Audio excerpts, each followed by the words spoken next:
उनको ये लगता है कि वो यहाँ से बाहर जाएंगे तो उनकी ज़िंदगी बदल जाएगी, जबकि ऐसा नहीं है। उन्होंने ये बताया कि उन लोगों को उन कमरों में उल्टा लटका के उनके कपड़े उतार दिए जाते हैं और उनके अज़ाए मखसूसा को छुरी के साथ काटा जाता है।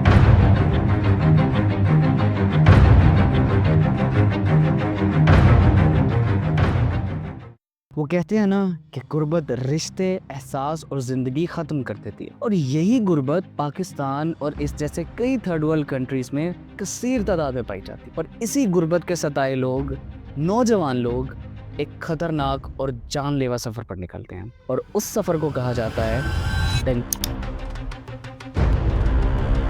भाई हम अमेरिका डोंकी खातर आए थे भाई, 4 जने बचे भाई। हम 35-40 लाख रुपए दे रखे हमारे माँ बाप ने, और न 2 महीने हो गए हमारे माँ बाप का बात भी नहीं करी।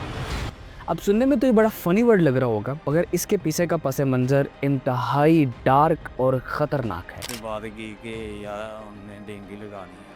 हम 4-5 बीच कज़न भी थे और महल्लेदार भी थे। हमने ना गलबात की, उससे 3.5 लाख रुपया। तो बुनियादी तौर पर डंकी एक ऐसा इलीगल और गैर कानूनी इमिग्रेशन का तरीका है जो कि भूख और गुर्बत से सताए हुए थर्ड वर्ल्ड कंट्रीज़ के लोग इस्तेमाल करके यूरोप और अमेरिका की तरफ जाते हैं। और इसमें पाकिस्तान, इंडिया, बांग्लादेश और इस जैसे कई मज़ीद कंट्रीज़ में लोग इस सफ़र पर हर साल हज़ारों लाखों की तादाद में निकलते हैं कि वो वहाँ पर जाकर एक अच्छी और लग्जरी लाइफ गुजारेंगे, मगर उन्हें ये नहीं पता होता कि ये सिर्फ सुहाने ख्वाब हैं। वहाँ पर हकीकत में कोई चीज़ इस तरह की एग्जिस्ट नहीं करती। अब आप लोग सोच रहे होंगे कि यार अगर ये डंकी इतनी ही ज़्यादा ख़तरनाक है तो फिर ये लोग करते क्यों हैं? तो इसके बुनियादी रीजंस वही हैं, सोशल एक्सपेक्टेशंस, फैमिली डेट्स और लग्जरी लाइफ जीने का ख्वाब जो वो अपने मुल्क में रहते हुए कभी पूरा नहीं कर सकते। और वो ये सोचते हैं कि पाकिस्तान के अंदर गुर्बत इतनी ज़्यादा हो चुकी है कि हमारा यहाँ पर मुस्तकबिल है ही नहीं। सिर्फ इंटरनेशनल रिपोर्ट्स के मुताबिक सिर्फ 2023 के पहले हाफ के अंदर 13,000 लोगों ने लीबिया और इजिप्ट तक का सफ़र किया, मगर उनमें से 10,000 लोग अभी तक लापता है। और इसके बाद 14 जून 2023 का एक अफसोसनाक वाकया जो कि ग्रीस के समुंदर एंड्रियाना में एक कश्ती में सवार 750 से ज़ायद लोग थे जो कि समुंदर में डूबकर मर चुके हैं, और वो सब के सब डंकी लगा रहे थे यूरोप की तरफ जाने के लिए। मेरे तो पूछे भाई, मैं तो ये नहीं कोई ना भूखे अपने पाकिस्तान दूरी करो, नहीं जाओ। क्योंकि ये एक लग्जरी सफ़र होता नहीं है। इसके अंदर अगर एक गाड़ी में 4 लोगों के बैठने की जगह है तो वहाँ पर 15 से 25 लोग बिठा दिए जाते हैं, और अगर एक फ़िश ट्रेलर के अंदर, अगर एक बोट के अंदर 20 लोगों की गुंजाइश है तो वहाँ पर 50 से 80 लोग बिठा दिए जाते हैं। और इसी चक्कर में इन लोगों की समुंदर में और इन जैसे कई दुश्वार गुजार रास्तों पर अमवात हो जाती है। On Wednesday, the Italian Navy intercepted this overcrowded fishing boat bound for Europe. Dawn की रिपोर्ट के मुताबिक ये एस्टिमेट किया जाता है 60,000 से 80,000 लोग गैर कानूनी तौर पर इंटरनेशनल बॉर्डर्स को क्रॉस करने की कोशिश करते हैं, और ये फिगर सिर्फ और सिर्फ एस्टिमेटेड है। असल में लाखों में ऐसे लोग हैं जो कि इस तरह की कोशिश करते हुए पाए जाते हैं। इन्हीं नौजवानों के पर्सपेक्टिव से देखा जाए, स्टैटिस्टिक्स ऑफ ब्यूरो कहता है कि 6.5% तक अनएम्प्लॉयमेंट रेट पाकिस्तान में यंग लोगों के अंदर है। अब जो एजेंट इनकी मदद करते हैं, बुनियादी तौर पर उन्हें डंकर्स कहा जाता है, जो कि डंकी लगवाने में इन लोगों की मदद करते हैं। ये डंकर्स पाकिस्तान के बहुत सारे शहरों में फैले होते हैं, बिलखसूस गुजरांवाला, मियांवाली, साहिवाल और सियालकोट। और आपको हर दूसरे घर में एक बंदा ये कहते हुए ज़रूर मिलेगा कि तुम बेरोजगार हो, तुम्हारे पास काम नहीं है, चलो आओ तुम्हें यूरोप ले जाता हूँ सिर्फ 3 लाख के अंदर। ये एजेंट्स जो हैं उनको एक जिसको कहते हैं सब्ज़ बात दिखाते हैं कि हम आपको यूरोप में ले जाएंगे और वहाँ फिर आपको अच्छा रोज़गार मिल जाएगा, वहाँ आपको सिटीजनशिप भी मिल जाएगी। जब वहाँ उनको लेके जाते हैं तो ये रूट हमारा ये बना हुआ है, that is we called it, कि जिसमें ईरान के साथ बॉर्डर है, वहाँ से वहाँ उनको पास करवा के टर्की और ग्रीस के रास्ते में यूरोप में वो लेके जाते हैं। और वहाँ जाकर तुम्हें नौकरी भी मिलेगी, घर भी मिलेगा, गाड़ी भी मिलेगी, तुम्हारी लाइफ सेट हो जाएगी। और इसी स्टेटमेंट के चलते हुए लोग अपने घर, अपनी जायदाद और अपना सब कुछ बेच बाच कर इन एजेंटों के हाथ पैसे दे देते हैं, और वो एजेंट इनसे पैसे हटाकर सुनहरे ख्वाब दिखाते हैं और बीच रास्ते में इन्हें मरने के लिए छोड़ देते हैं। तो डंकी का जो रास्ता है बुनियादी तौर पर वो पाकिस्तान से शुरू होता है।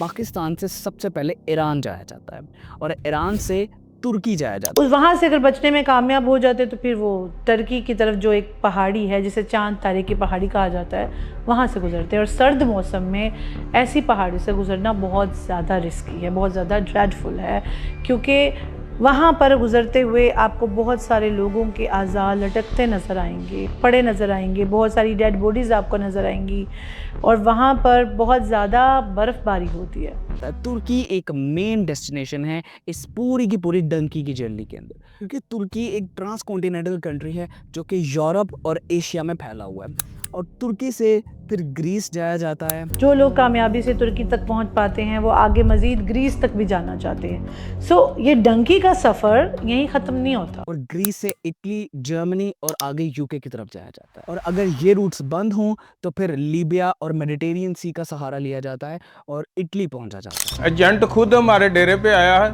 और उसने कहा कि मैं सभी लोगों को बाई एयर भेज रहा हूँ, आप भी मुझे अपने बच्चों के पासपोर्ट, आईडी कार्ड और करैक्टर सर्टिफिकेट दे तो मैं आपके बच्चों को बाई एयर इटली भेज दूंगा। लेकिन स्टेटिस्टिक्स ये कहते हैं कि सबसे मुश्किल रास्ता ग्रीस का होता है, तुर्की से ग्रीस तक का होता है और ग्रीस से इटली तक का होता है। और काफ़ी बार यहाँ पर बॉर्डर्स बंद होते हैं, सख्ती ज़्यादा होती है और यहाँ पर ही बहुत ज़्यादा बात होती हैं, यहाँ पर ही बोट्स क्रैश होती हैं, यहाँ पर ही फायरिंग की जाती है और यहाँ पर ही जितने डंकी लगाने वाले होते हैं वो सब के सब मारे जाते हैं। क्योंकि पाकिस्तान से निकलकर इटली जाने तक बर्फ़, जंगल, दरिया और इन जैसे कई दुश्वार गुजार रास्ते आते हैं जिसके अंदर एक आम इंसान का बिना ट्रेनिंग के और बिना साजो सामान के सर्वाइव करना बहुत ज़्यादा मुश्किल है। बहुत ज़्यादा लोगों को फ्रॉस्ट बाइट हो जाता है जब डंकी लगाने वाले ये नौजवान एजेंटों को अपने पैसे दे देते हैं और उसके बाद ये लोग पाकिस्तान से निकल जाते हैं।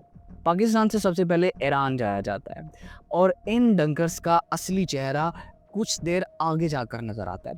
ईरान से जिस तरह ही ये लोग आगे तुर्की की तरफ जाते हैं तो वहाँ पर जाकर ये लोग उन्हें सेफ सेल्स के अंदर बंद कर देते हैं, इन्हें दरबों के अंदर बंद कर देते हैं और इन्हें ब्लैकमेल करना शुरू करते हैं। इनसे 10-10, 15-15 हज़ार डॉलर्स की डिमांड की जाती है और इनसे घर कॉल करवाई जाती है कि ताकि वो यहाँ से पैसे मंगवा सकें और ये लोग उनको जाने दें। क्योंकि अगर ये ऐसा नहीं करते तो उन्हें बहुत ज़्यादा मारा जाता है, बहुत ज़्यादा तशद्दुद का निशाना बनाया जाता है और अक्सर औकात इन्हें वहीं पर कत्ल कर दिया जाता है। अब रिसेंट ईयर्स में ये भी देखा गया है कि जो लोग बॉर्डर पर गिरफ्तार हो जाते हैं उन लोगों को रेफ्यूजी कैंप्स में रखा जाता है, सालों तक मारा जाता है, वहाँ पर उनको बहुत बुरी तरह टॉर्चर किया जाता है और उसके बाद वहाँ से डिपोर्ट कर दिया जाता है पाकिस्तान की तरफ। तो इन डंकर्स का जो सक्सेस रेट होता है यूरोप तक पहुँचाने का, उसका हम अंदाज़ा यहाँ से लगा सकते हैं कि अगर पाकिस्तान से 100 लोग यूरोप के लिए निकलते हैं तो उसमें से सिर्फ 5 या 4 लोग ही यूरोप पहुँच पाते हैं, बाकी सब लोग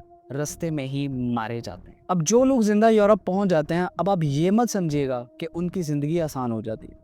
उनकी ज़िंदगी पाकिस्तान से भी मुश्किल हो जाती है क्योंकि वो अनडॉक्यूमेंटेड, अनरजिस्टर्ड सिटीज़न होते हैं, बल्कि वो सिटीज़न होते ही नहीं हैं, वो नोबडी होते हैं क्योंकि कोई भी स्टेट उनको रिकॉग्नाइज़ नहीं कर रही होती और इसकी वजह से वो लोग स्लम्स में रहते हैं, गटरों में रहते हैं और बहुत बुरी तरह वहाँ हालात में रह रहे होते हैं। उनको एक ह्यूमन लेवल से, आई एम सॉरी टू से, उससे भी नीचे की ज़िंदगी जो है गुजारनी पड़ती है। उनको बहुत जो है खौफ व हिरास में बर्दाश्त करना पड़ता है। कुछ लोगों को तो मैंने सुना है कि पैरानोया ही हो गया हुआ है कि जी वो किसी को भी देखते कहते हैं पुलिस आ रही है, पुलिस आ रही है। ना उन्हें स्टेट कोई बेनिफिट्स देती है, ना उन्हें स्टेट रिकॉग्नाइज करती है और वो बुरी की बुरी हालात में वहाँ पर रहते हैं। और फिर यही लोग छोटे मोटे काम करके वहाँ पर अपना गुजारा करते हैं, ट्रैफिकिंग का हिस्सा बन जाते हैं, ड्रग्स और स्मगलिंग में चले जाते हैं और इसके अलावा हर लम्हा पुलिस से बचते रहते हैं क्योंकि अगर पुलिस ने इनको पकड़ लिया तो ये सीधा सीधा डिपोर्ट हो जाते हैं। और यही पाकिस्तानी वहाँ जाकर गटर साफ़ करते हैं,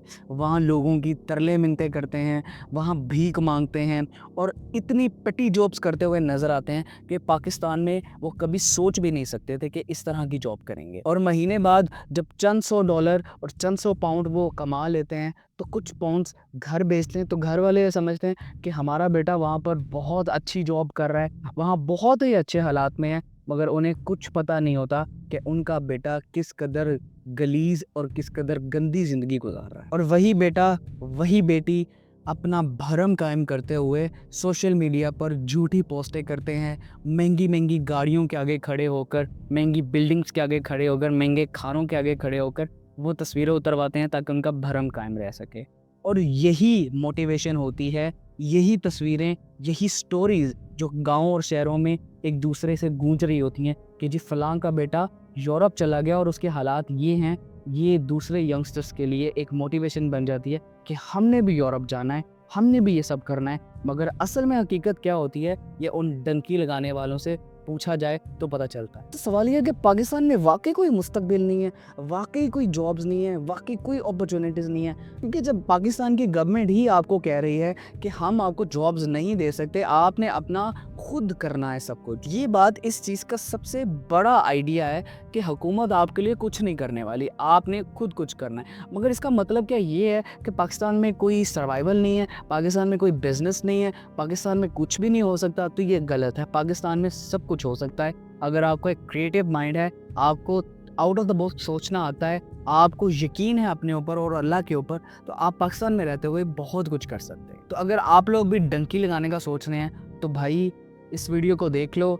इसके बाद मुझे नहीं लगता कि ये कहना कि पाकिस्तान में कुछ नहीं है, पाकिस्तान में ही बहुत कुछ है। आपको सिर्फ़ और सिर्फ अपने दिमाग का खन्नास दूर रखना है और पाकिस्तान के अंदर लूप होल्स ढूंढने हैं कि कहाँ हम बिज़नेस करके कुछ कर सकते हैं, कहाँ हम जॉब से कुछ कर सकते हैं और कहाँ हम वैल्यू देकर, सर्विस देकर कुछ कर सकते हैं। तो अगर आप लोग भी डंकी लगाने का सोच रहे हैं तो भाई इस वीडियो को देख लो। इसके बाद मुझे नहीं लगता आप डंकी लगाने का कभी सोचोगे भी, क्योंकि जिस कदर गंदी और सस्ती और बेकार ज़िंदगी डंकी लगाने के बाद हो जाती है, आप उससे तौबा ही करें तो अच्छा है।